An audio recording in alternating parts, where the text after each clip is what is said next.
Dengan jumlah pemeluk sekitar 2,5 miliar jiwa, yang terbagi-bagi dalam 3 cabang utama, yakni Kristen Katolik, Kristen Protestan, dan Kristen Ortodoks Timur, agama Kristen merupakan agama terbesar di dunia.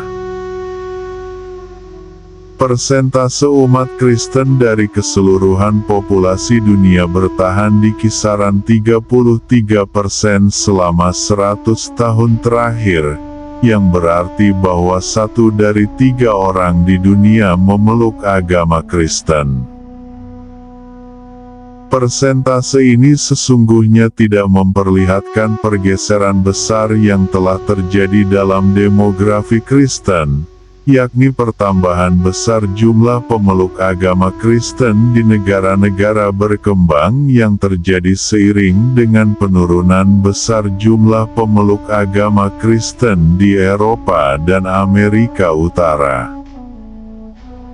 Menurut kajian tahun 2015 yang dilakukan oleh lembaga Pew Research Center, agama Kristen masih akan tetap menjadi agama terbesar di dunia dalam 4 dasawarsa berikutnya, dan jumlah pemeluk agama Kristen mungkin akan melampaui 3 miliar jiwa pada 2050. Persentase umat Kristen Katolik dan Ortodoks, baik gereja Ortodoks Timur maupun gereja-gereja Ortodoks Oriental, semakin menurun, sementara persentase umat Kristen Protestan dan kelompok-kelompok Kristen lainnya semakin meningkat.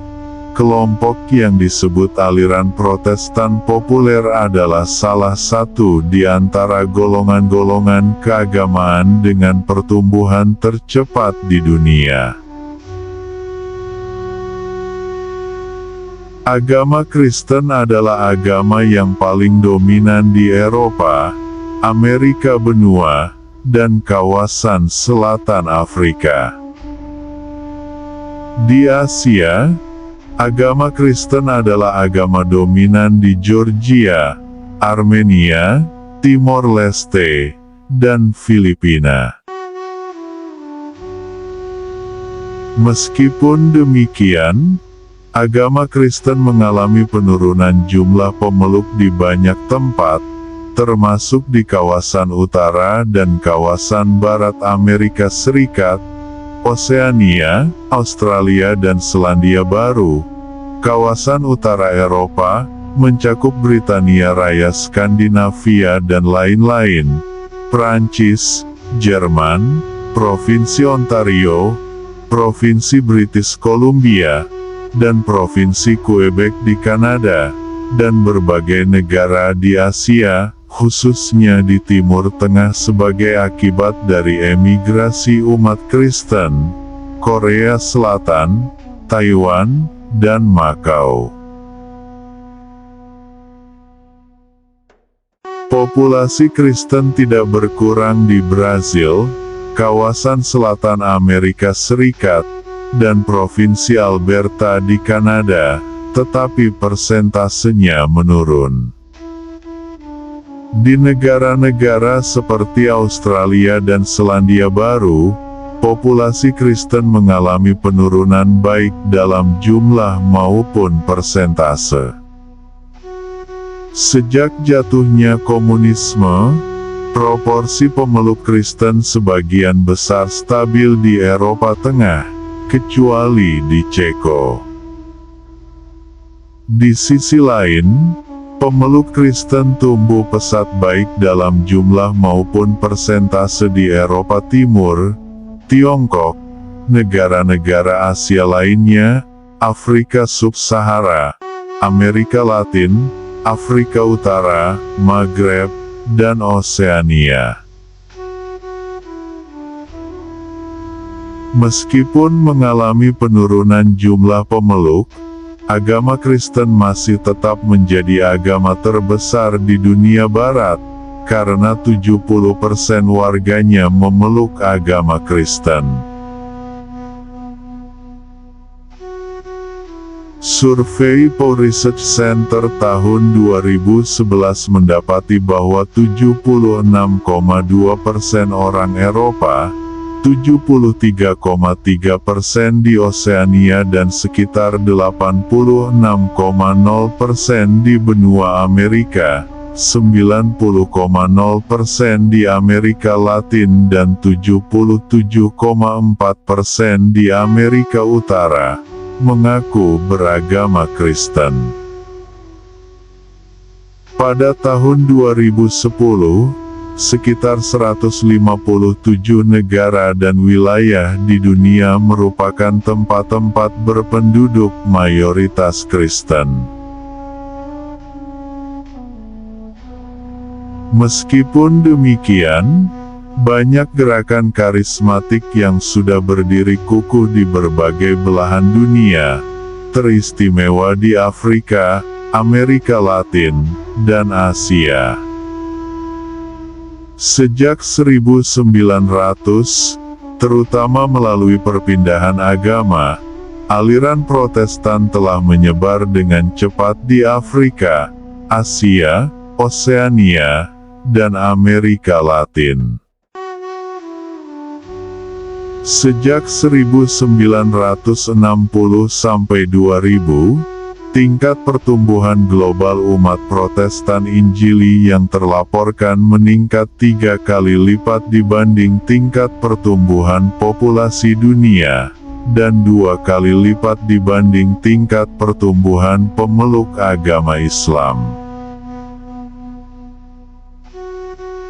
Kajian Universitas Saint Mary memperkirakan ada sekitar 10,2 juta umat Muslim beralih menjadi pemeluk agama Kristen pada 2015, dan ada pula pemeluk-pemeluk agama Islam dalam jumlah yang signifikan beralih menjadi pemeluk agama Kristen di Afghanistan, Albania, Azerbaijan, Aljazair, Belgia, Prancis, Jerman, Iran, India, Indonesia, Malaysia, Maroko, Rusia, Belanda, Arab Saudi, Tunisia, Turki, Kazakhstan, Kirgistan, Kosovo, Amerika Serikat, dan Asia Tengah.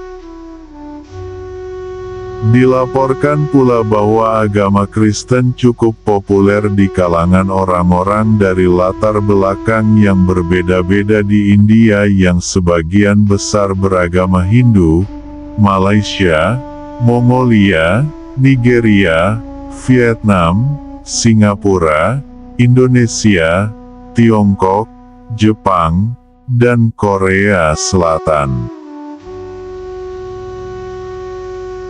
Di sebagian besar negara berkembang, kebiasaan menghadiri ibadat berjemaah di gereja di kalangan masyarakat yang masih mengaku sebagai pemeluk agama Kristen telah merosot dalam beberapa dasawarsa terakhir.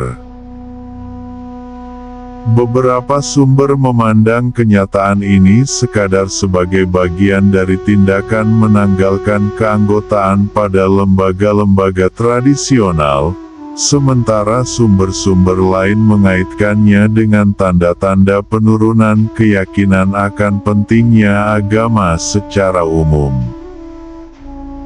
Meskipun jumlahnya menurun, populasi Kristen Eropa masih merupakan komponen geografis terbesar dari agama Kristen. Menurut data survei sosial Eropa dari tahun 2012, sekitar sepertiga dari umat Kristen Eropa mengaku menghadiri ibadat berjemaah di gereja sebulan sekali atau lebih dari sekali. Sebaliknya sekitar 2/3 dari umat Kristen Amerika Latin, dan menurut World Values Survey sekitar 90% dari umat Kristen Afrika, di Ghana, Nigeria, Rwanda, Afrika Selatan, dan Zimbabwe, mengaku menghadiri ibadat berjemaah di gereja secara teratur.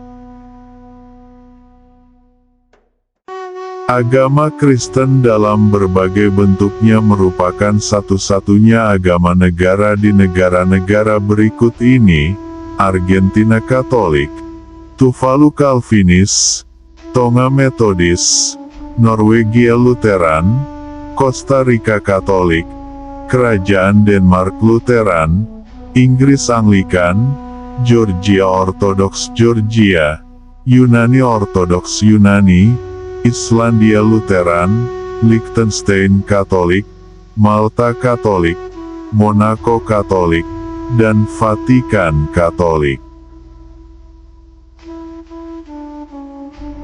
Ada pula sejumlah besar negara lain, misalnya Siprus, yang tidak menjadikan agama Kristen sebagai agama negara namun tetap memberikan pengakuan dan dukungan resmi bagi salah satu denominasi Kristen tertentu.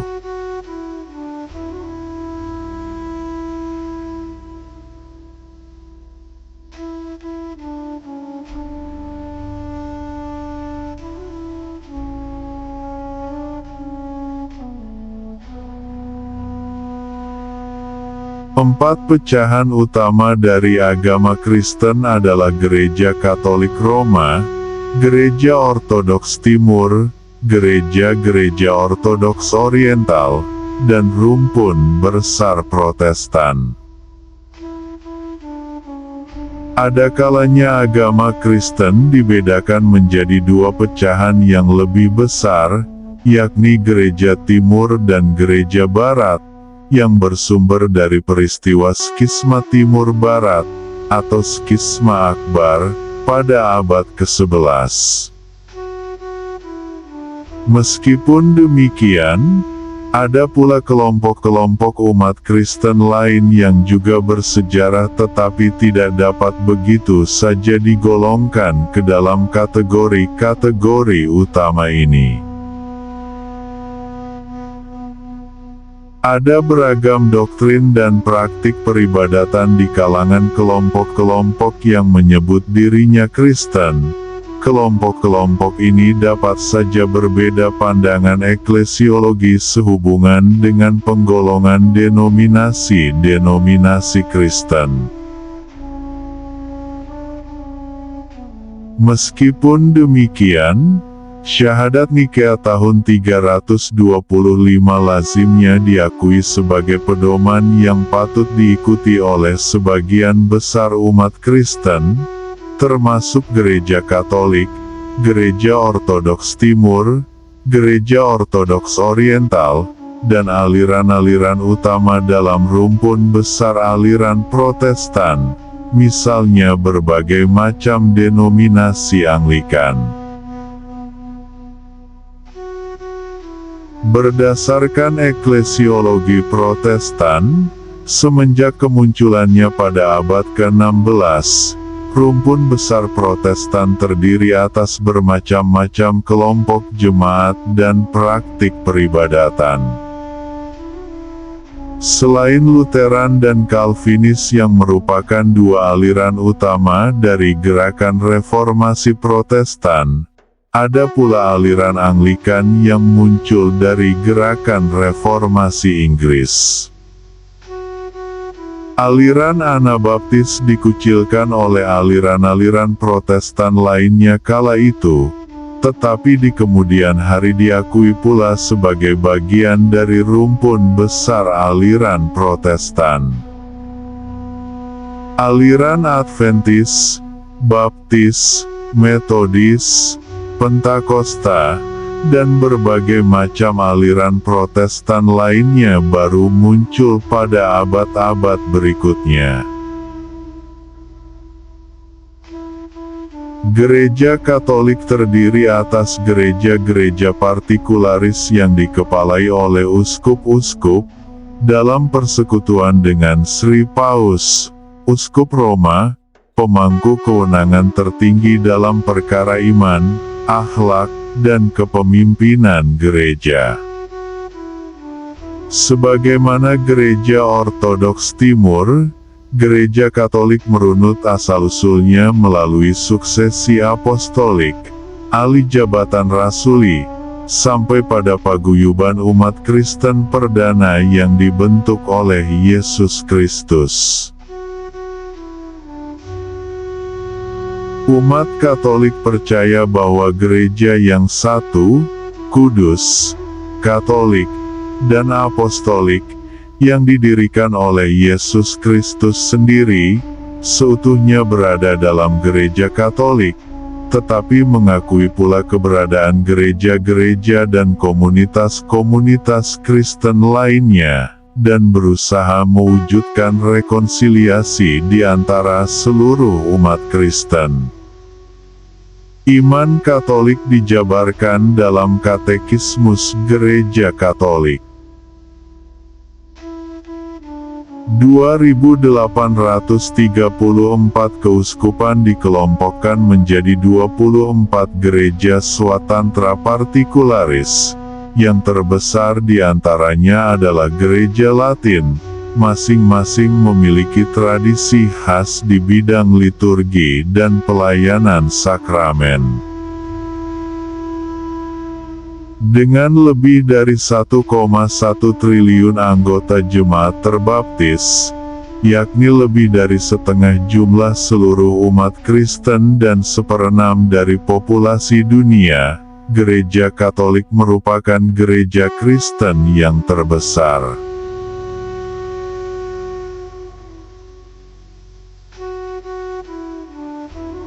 Gereja Ortodoks Timur terdiri atas gereja-gereja yang menjalin persekutuan dengan para Batrik Gereja Timur, misalnya Batrik Oikumene Konstantinopel. Sama seperti Gereja Katolik, Gereja Ortodoks Timur juga merunut asal-usulnya sampai pada saat pembentukan agama Kristen melalui suksesi apostolik, dan struktur kepemimpinannya juga dikepalai oleh para uskup. Meskipun demikian, gereja-gereja dalam lingkup persekutuan ini sangat menonjolkan keswatantraannya, dan sebagian besar di antaranya merupakan gereja kebangsaan. Gereja Ortodoks Timur dan Gereja Barat masih mempersengketakan sejumlah doktrin dan lingkup kewenangan yang berpuncak pada peristiwa Skisma Akbar.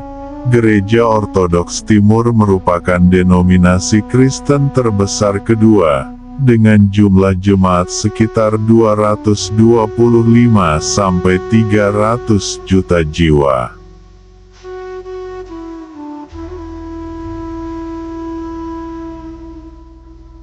Gereja Ortodoks Oriental yang juga disebut Gereja Timur Lama merupakan persekutuan gereja-gereja yang menerima keputusan tiga konsili oikumene. Yang pertama, Konsili Nikea I, Konsili Konstantinopel I, dan Konsili Efesus, namun menolak dogma Kristologi yang dirumuskan oleh Konsili Kalsedon, dan lebih memilih berpegang pada dogma Kristologi Miafisit. Gereja Ortodoks Oriental terdiri atas 6 gereja, yakni Gereja Ortodoks Suryani, Gereja Ortodoks Koptik Alexandria, Gereja Tewahedo Ortodoks Ethiopia, Gereja Ortodoks Eritrea, Gereja Ortodoks Suriah Malankara, dan Gereja Apostolik Armenia. Meskipun menjalin persekutuan satu sama lain, keenam gereja ini sepenuhnya mandiri secara hierarki. Gereja-gereja ini masih melakukan dialog dengan Gereja Ortodoks Timur untuk membina persekutuan di antara gereja-gereja Ortodoks.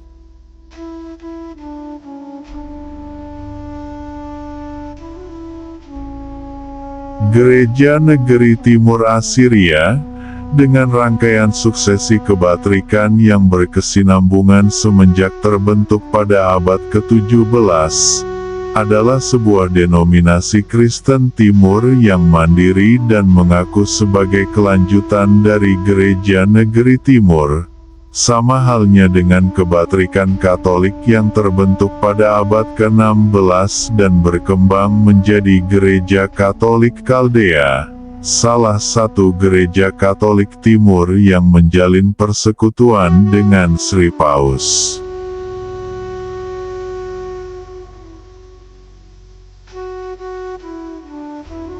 Pada abad ke-16, Martin Luther, kemudian Hulderichus Zwingli dan Johannes Calvin, memprakarsai sebuah mazhab atau aliran pemikiran yang kemudian hari disebut Protestantisme. Para pengikut ajaran teologi Martin Luther disebut kaum Lutheran, sementara para pengikut ajaran teologi Hulderichus Zwingli dan Johannes Calvin membentuk lebih banyak denominasi yang pada umumnya disebut kaum Reformed. Aliran-aliran Protestan tertua yang pertama kali memisahkan diri dari Gereja Katolik semasa Reformasi Protestan seringkali mengalami perpecahan lebih lanjut, misalnya saja pada abad ke-18, aliran Metodis muncul dari gerakan kekudusan yang digagas oleh John Wesley, seorang imam gereja Anglikan. Di kemudian hari, aliran Metodis memunculkan pula sejumlah gereja Pentakosta dan gereja non-denominasi yang mengutamakan kuasa penyucian Roh Kudus. Karena aliran Metodis, Pentakosta, dan aliran-aliran Injili lainnya senantiasa mendengung-dengungkan imbauan terima Yesus sebagai Tuhan dan Juru Selamat pribadimu, yang berasal dari ajaran John Wesley tentang pentingnya lahir baru, maka para pengikut aliran-aliran ini seringkali menyebut dirinya sebagai orang Kristen lahir baru. Perkiraan jumlah keseluruhan umat Kristen Protestan sangat tidak pasti, namun rumpun besar Protestan jelas merupakan kelompok umat Kristen terbesar kedua sesudah Gereja Katolik berdasarkan jumlah pengikut, meskipun Gereja Ortodoks Timur jauh lebih besar dari denominasi Protestan yang manapun. Jumlah perkiraan yang kerap dikemukakan adalah lebih dari 800 juta jiwa, setara dengan 40% dari jumlah keseluruhan umat Kristen di dunia. Sebagian besar umat Kristen Protestan merupakan anggota dari segelintir rumpun denominasi, yakni rumpun denominasi Adventis, rumpun denominasi Anglikan, rumpun denominasi Baptis, rumpun denominasi Reformed Calvinis, rumpun denominasi Lutheran, rumpun denominasi Metodis, dan rumpun denominasi Pentakosta. Selain itu, gereja-gereja non-denominasi, Injili, karismatik, neokarismatik, independen, dan berbagai macam gereja lainnya semakin marak bermunculan di mana-mana dan bertumbuh menjadi bagian yang penting dari rumpun besar Protestan. Salah satu rumpun aliran di dalam rumpun besar Protestan yang istimewa adalah gereja-gereja Anglikan yang bermula dari gereja Inggris dan diorganisasikan dalam komuni, atau persekutuan Anglikan. Sejumlah gereja Anglikan mengaku sebagai gereja Protestan sekaligus Katolik, Sejumlah tokoh Anglikan menganggap gerejanya sebagai salah satu cabang dari Gereja Katolik yang kudus dan esa, setingkat dengan Gereja Katolik dan Gereja Ortodoks Timur. Anggapan semacam ini ditolak oleh Gereja Katolik, sejumlah Gereja Ortodoks Timur, dan banyak dari umat Anglikan Injilis sendiri. Jika aliran Anglikan, aliran Lutheran, dan aliran Reformed bermula dari gerakan reformasi magistral, maka ada pula kelompok-kelompok lain seperti kaum Anabaptis yang seringkali tidak menganggap dirinya Protestan. Kelompok-kelompok lain ini bermula dari gerakan reformasi radikal, dan memiliki ciri khas menolak pembaptisan kanak-kanak. Mereka menganut paham kredo baptisme atau baptisan orang percaya, yakni keyakinan bahwa yang boleh dibaptis hanyalah orang-orang dewasa yang percaya. Aliran Anabaptis mencakup jemaat-jemaat Amish, pengikut ajaran Jacob Amman, jemaat-jemaat Kristen Rasuli, pengikut ajaran Samuel Heinrich Frohlich, jemaat-jemaat Bruderhof, didirikan oleh Eberhard Arnold, jemaat-jemaat Menonit, pengikut ajaran Menno Simons, jemaat-jemaat Hutterite, didirikan oleh Jakob Hutter, dan jemaat-jemaat Persaudaraan Schwarzenau atau kaum Baptis Jerman. Sekelompok orang yang menganut asas-asas ajaran aliran Protestan hanya menyebut dirinya umat Kristen atau umat Kristen lahir baru. Kelompok ini biasanya menghindari paham konfesionalisme dan kredalisme dari komunitas-komunitas Kristen lain dengan menyebut diri mereka sebagai kaum non-denominasional atau kaum Injili. Karena seringkali dibentuk oleh gembala-gembala perorangan, kelompok-kelompok semacam ini sedikit sekali memiliki kaitan afiliasi dengan denominasi-denominasi historis.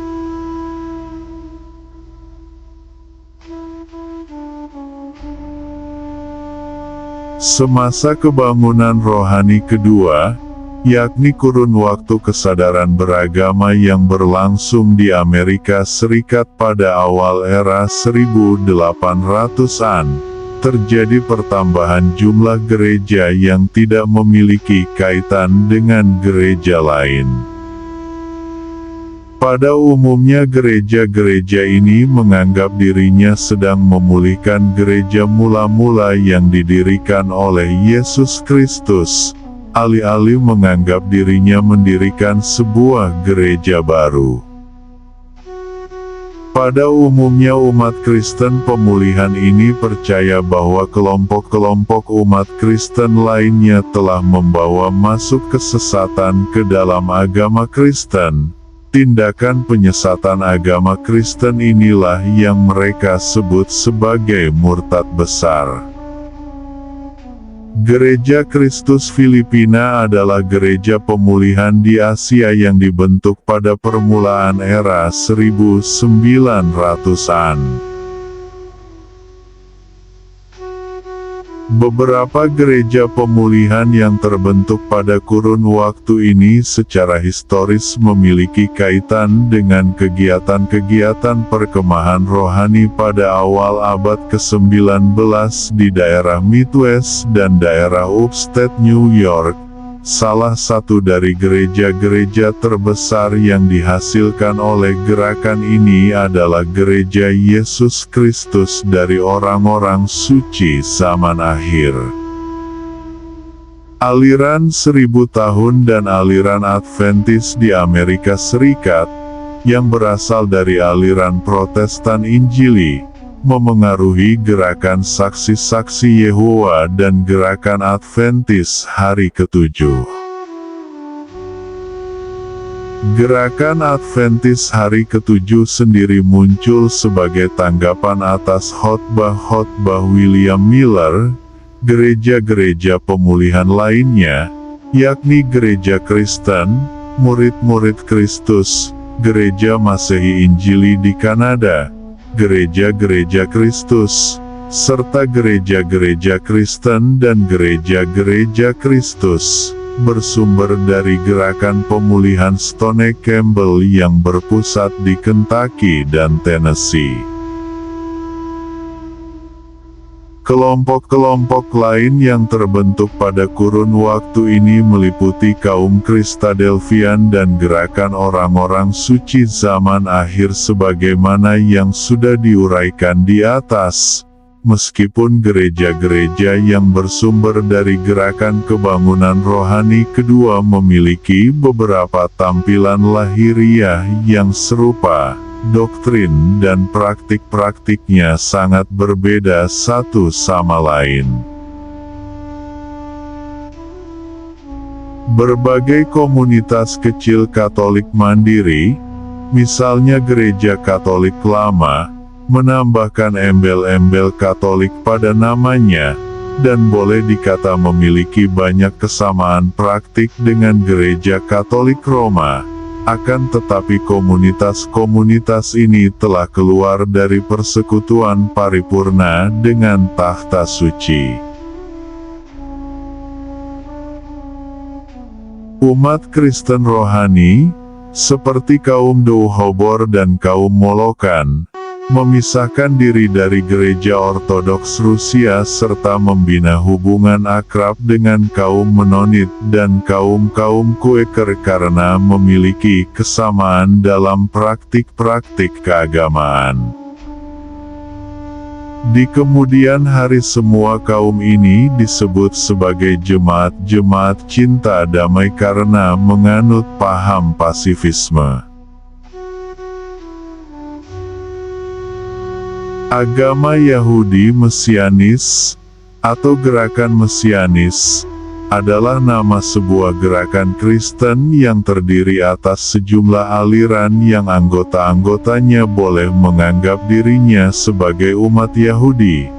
Gerakan yang bermula pada era 1960-an dan 1970-an ini mencampurkan unsur-unsur dari praktik keagamaan Yahudi dengan ajaran Kristen Injili.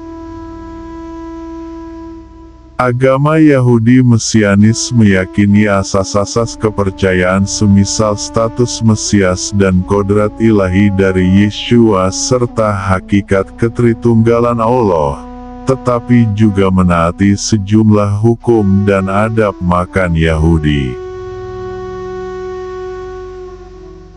Umat Kristen esoteris atau para penganut kebatinan Kristen menganggap agama Kristen sebagai sebuah agama misteri, dan mengakui keberadaan serta mengaku memiliki doktrin-doktrin atau praktik-praktik esoteris, kebatinan tertentu yang tersembunyi dari khalayak ramai dan hanya dapat diakses oleh sekalangan kecil orang-orang yang tercerahkan, terinisiasi, atau sangat terdidik.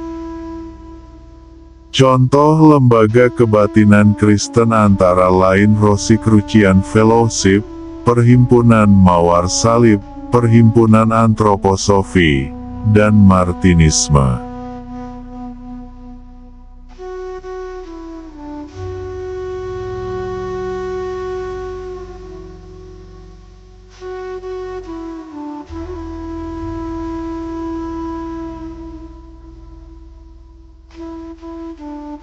Hampir sepanjang sejarahnya, kebudayaan Barat telah disamakan dengan kebudayaan Kristen, dan sebagian besar populasi dunia Barat dapat disebut umat Kristen budaya.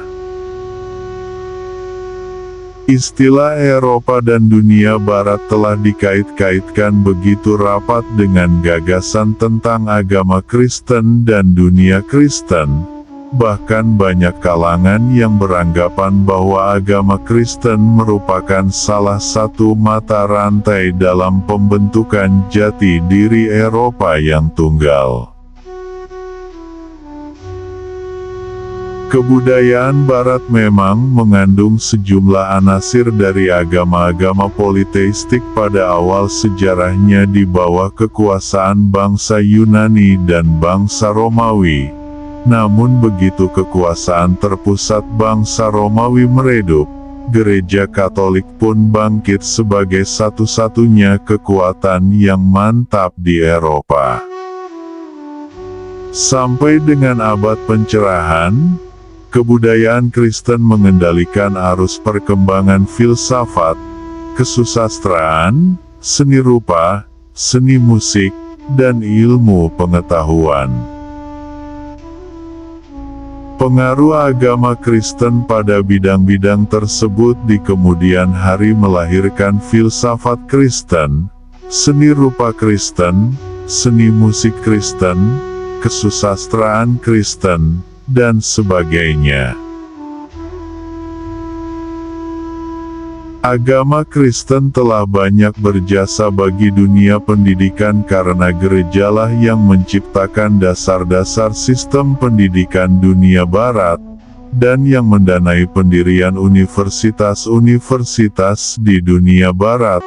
Oleh karena itu, pada umumnya universitas dianggap sebagai lembaga yang terbentuk di dalam ruang lingkup masyarakat Kristen pada abad pertengahan. Sepanjang sejarah, agama Kristen seringkali menjadi pengayom ilmu pengetahuan dan kedokteran. Agama Kristen telah mendirikan banyak sekali sekolah, universitas, serta rumah sakit, dan banyak rohaniwan Katolik, khususnya rohaniwan Yesuit, turut berkecimpung di bidang ilmu pengetahuan sepanjang sejarah serta memberi banyak sumbangsi penting bagi perkembangan ilmu pengetahuan. Agama Kristen Protestan juga memiliki andil besar di bidang ilmu pengetahuan. Menurut tesis Merton, ada korelasi positif antara kebangkitan Puritan Inggris serta pietisme Jerman di satu pihak dan eksperimen-eksperimen ilmu pengetahuan perdana di lain pihak. Dampak agama Kristen terhadap peningkatan taraf hidup manusia meliputi bidang kesejahteraan sosial, pendirian rumah-rumah sakit, ilmu ekonomi, misalnya etika kerja Protestan, politik, arsitektur, kesusastraan, perawatan kebersihan diri, dan kehidupan berumah tangga. Umat Kristen Timur, khususnya umat Kristen Nestorian, memiliki andil dalam kemajuan peradaban Islam Arab pada zaman Khilafah Bani Umayyah dan Khilafah Bani Abbas karena menerjemahkan karya-karya tulis para filsuf Yunani ke dalam bahasa Suryani dan selanjutnya ke dalam bahasa Arab. Mereka juga menonjol di bidang filsafat, ilmu pengetahuan, teologi, dan kedokteran, bahkan banyak cendekiawan di balai hikmat berlatar belakang agama Kristen. Umat Kristen telah memberikan berbagai macam kontribusi bagi kemajuan umat manusia dalam berbagai macam bidang, antara lain filsafat, ilmu pengetahuan dan teknologi, seni murni dan arsitektur, politik, kesusastraan, seni musik, dan dunia usaha. Menurut 100 Years of Nobel Prizes, sahabat hadiah Nobel, sebuah ulasan mengenai anugerah hadiah Nobel antara 1901 dan 2000, sebagian besar dari penerima hadiah Nobel memilih agama Kristen dalam berbagai bentuknya sebagai agama yang mereka sukai.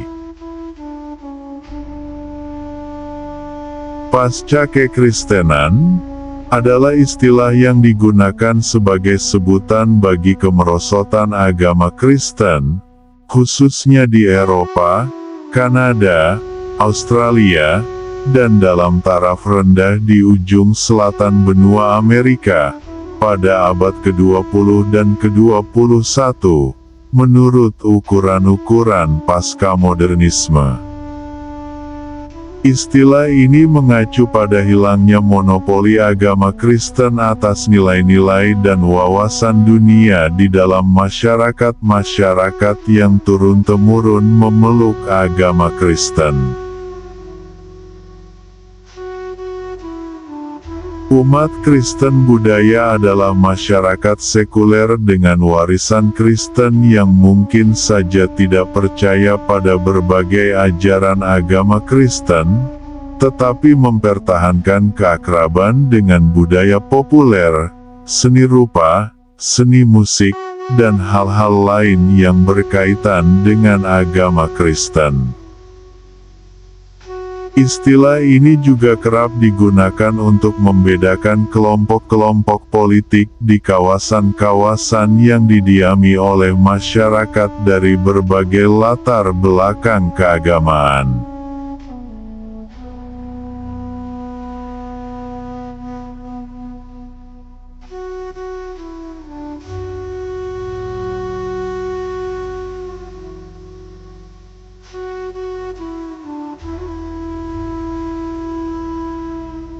Kelompok-kelompok dan denominasi-denominasi Kristen sudah lama mendengung-dengungkan cita-cita untuk bersatu.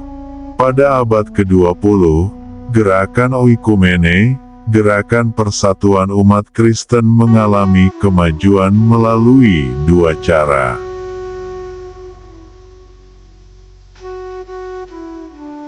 Salah satu caranya adalah meningkatkan kerjasama antar golongan.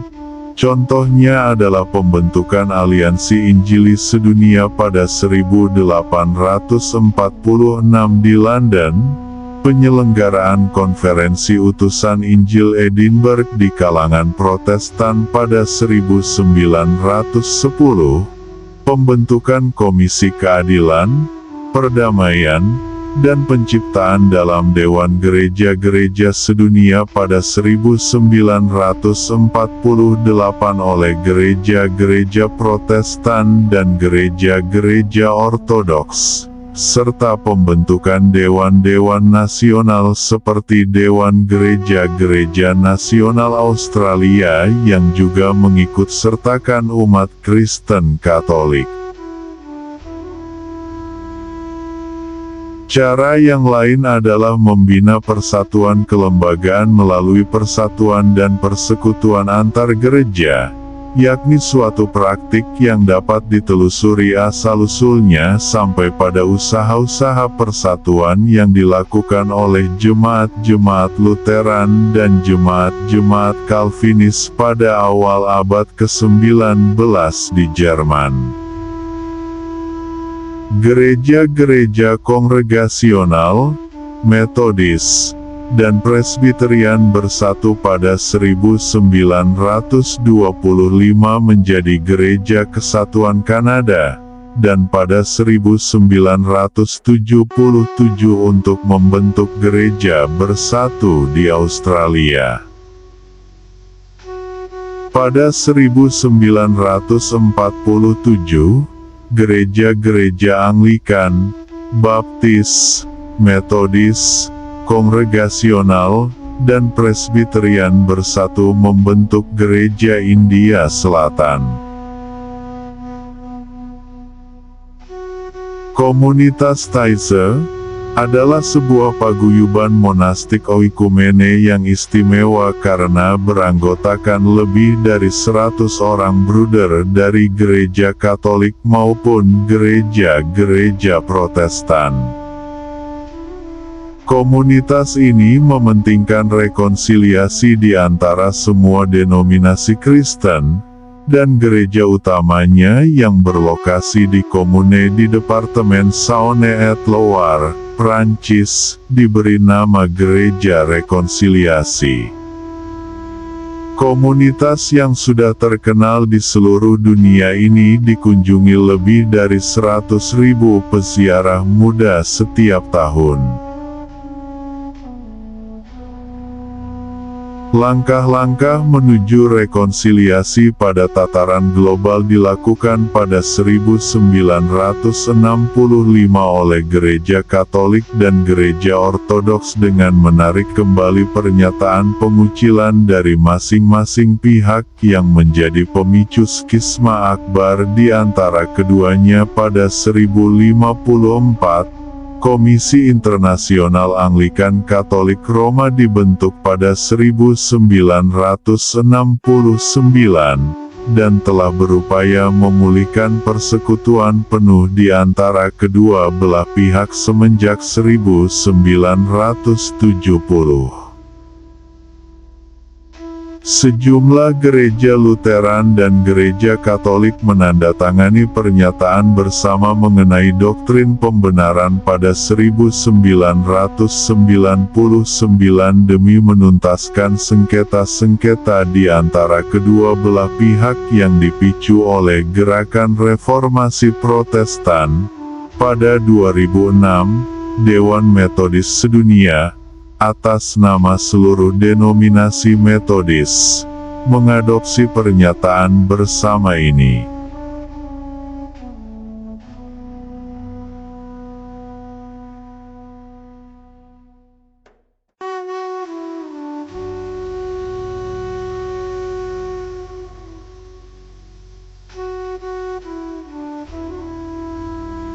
Kritik terhadap agama Kristen dan umat Kristen sudah muncul semenjak masa hidup rasul-rasul.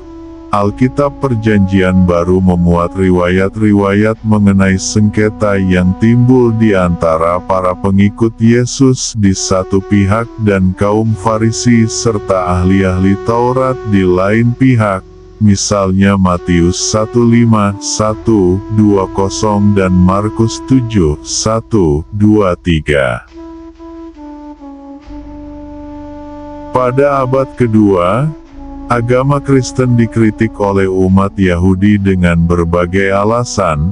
Misalnya nubuat-nubuat dalam Alkitab Ibrani dikatakan tidak digenapi oleh Yesus karena hidupnya berakhir secara tragis, dan bahwasanya kurban penghapusan dosa yang dipersembahkan di muka, dipersembahkan sebelum timbul perbuatan dosa, baik yang dipersembahkan demi kepentingan semua orang maupun yang dipersembahkan demi kepentingan diri sendiri, tidak sesuai dengan ritual kurban agama Yahudi. Selain itu dikatakan pula bahwa Allah menghakimi manusia berdasarkan perbuatannya, bukan berdasarkan keyakinannya.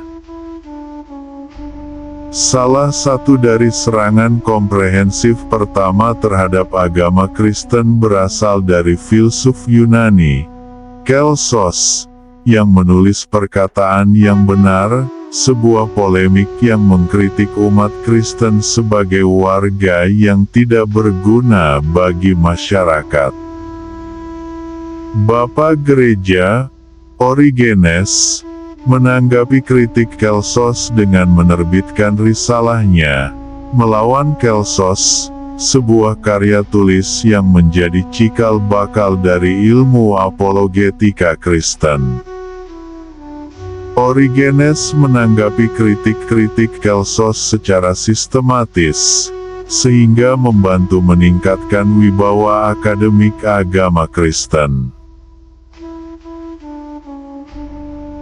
Pada abad ketiga, kritik terhadap agama Kristen sudah menggunung. Sebagian di antaranya merupakan bentuk pembelaan diri terhadap agama Kristen. Desas-desus liar mengenai umat Kristen telah menyebar kemana-mana. Konon kabarnya umat Kristen adalah umat tak bertuhan, memakan bayi manusia dalam upacara-upacara peribadatannya, dan gemar melakukan persetubuhan sumbang secara beramai-ramai. Porfirios, ahli filsafat Neoplatonis, menyusun karya tulisnya, Melawan Orang Kristen, dalam 15 jilid sebagai suatu serangan komprehensif terhadap agama Kristen. Sebagian dari isinya disusun berdasarkan ajaran-ajaran Plotinos. Pada abad ke-12, Rabi Musa bin Maimun dalam karya tulisnya, Mishneh Torah, mengkritik agama Kristen sebagai penyembahan berhala, karena umat Kristen memperilahkan Yesus yang berjasmani.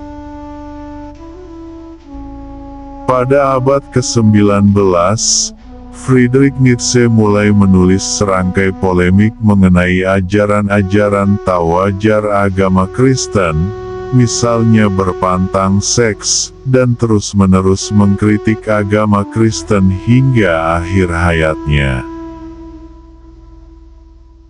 Pada abad ke-20, filsuf Bertrand Russell menjabarkan kritiknya terhadap agama Kristen dalam esainya yang berjudul Why I Am Not a Christian. Bertrand Russell merumuskan penolakannya terhadap agama Kristen dalam bentuk argumen-argumen logis. Kritik terhadap agama Kristen terus-menerus bermunculan hingga hari ini. Misalnya kritik dari ahli-ahli teologi Yahudi dan Muslim terhadap doktrin Tritunggal yang dianut oleh sebagian besar umat Kristen. Menurut alim ulama Yahudi dan Muslim ini, doktrin Tritunggal menerbitkan asumsi bahwa ada 3 Allah, dan oleh karena itu bertentangan dengan asas monoteisme. Pengkaji Perjanjian Baru, Robert M. Price, telah mengemukakan dugaan dalam bukunya yang berjudul The Christ-Myth Theory and Its Problems, Teori Mitos Kristus dan Permasalahannya, bahwa sebagian isi dari sejumlah kisah dalam Alkitab didasarkan pada mitos. Apologetika Kristen bertujuan membentuk landasan rasional bagi agama Kristen. Kata apologetika berasal dari kata Yunani, apologeomai, yang berarti demi membela. Apologetika Kristen telah dilakukan dalam berbagai bentuk selama berabad-abad, mulai dari Rasul Paulus. Filsuf Thomas Aquinas mengemukakan 5 argumen bagi eksistensi Allah dalam karya tulisnya yang berjudul Summa Theologiae, sementara Summa Contra Gentiles merupakan sebuah karya tulis utama di bidang apologetika Kristen yang juga dihasilkan oleh filsuf ini. Ahli apologetika kenamaan lainnya, G.K. Chesterton, menulis pada permulaan abad ke-20 tentang manfaat-manfaat agama, teristimewa agama Kristen. G.K. Chesterton yang terkenal dengan penggunaan paradoks ini menjelaskan bahwa sekalipun merupakan agama yang paling banyak misterinya, agama Kristen juga adalah agama yang paling praktis. Ia mengacu pada kemajuan peradaban-peradaban Kristen sebagai bukti dari praktikalitas agama Kristen. John Paul Kinghorne, seorang imam Anglikan sekaligus seorang fisikawan, dalam bukunya yang berjudul Questions of Truth, membahas hal ihwal hubungan antara agama dan ilmu pengetahuan. yakni pokok bahasan yang juga pernah didalami oleh ahli-ahli apologetika Kristen lainnya seperti Ravi Zacharias, John Lennox, dan William Lane Craig. Sehubungan dengan pokok bahasan ini, John Lennox dan William Lane Craig berpendapat bahwa model ledakan besar yang memperluas ruang angkasa adalah bukti bagi eksistensi Allah.